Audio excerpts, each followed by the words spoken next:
Well, it's very good to see you, and I thank you for turning up and on a Saturday morning.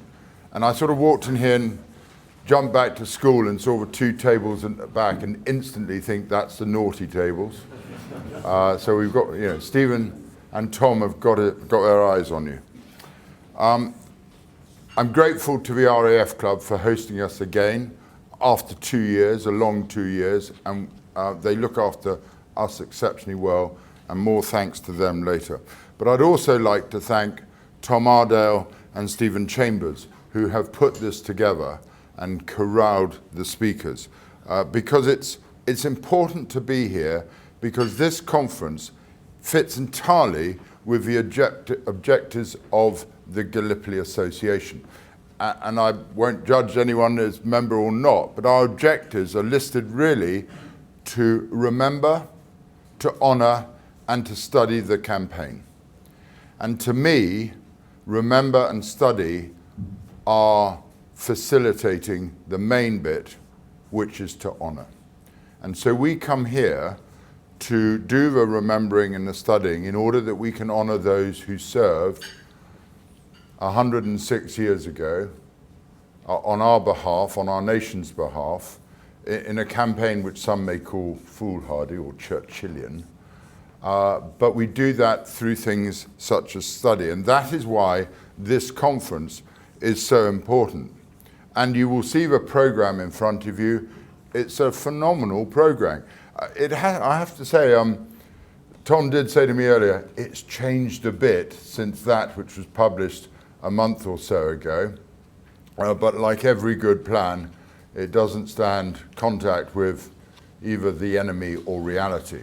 But they have produced together something which I think is exciting and interesting and new.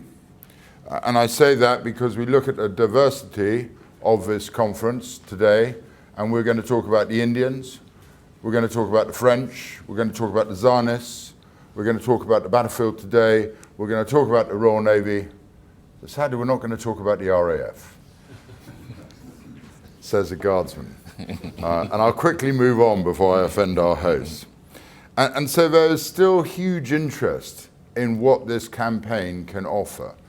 And for those who've heard me speak before and who've been so bored with their life that they've actually read stuff that I've written, I am an absolute firm believer that studying this campaign, possibly as much as any other, if not more, holds enduring societal lessons that we need to pass on, such as service and sacrifice, love of fellow servicemen, duty, commitment, nation, a global perspective of operations, the horror of war, the love of war.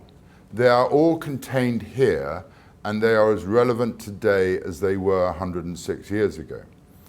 And until we pulled out of Afghanistan, and my last role was in Afghanistan in the army, there were an incredible amount of similarities between the operation in 1915 and what we were doing in 2014.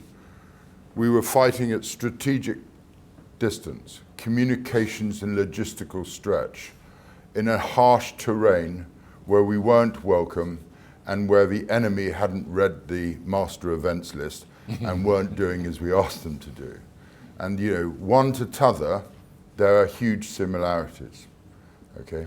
The end didn't quite end the same way.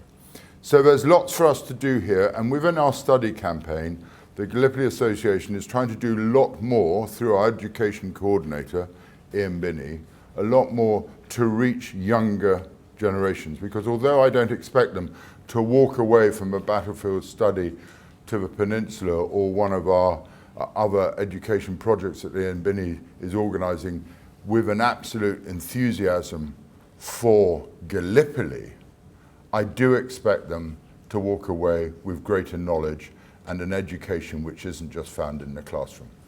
And it did work. The last trip we did 2 years ago, a phenomenal achievement, which is written up in the Gallipolian. So there's a lot for us to do. And I was only looking yesterday at some articles about Gallipoli. And I'm delighted I found a quote that Stephen's not even seen before. And it goes along the lines, and it was written in 1916, January 1916, by the military correspondent Wojciech Zeitung. And he wrote, "As long as wars last, the evacuation of Suvla and the Anzacs will stand before the eyes of all strategists as a hitherto unattained masterpiece." And I think those words stand as true today as they did 105 years ago. And there is still a great deal to learn. And that is why events like today are so good. And that is why the Gallipoli Association is so important. So I'm really grateful for you being here. I think we've got an exciting day ahead. Tom, over to you.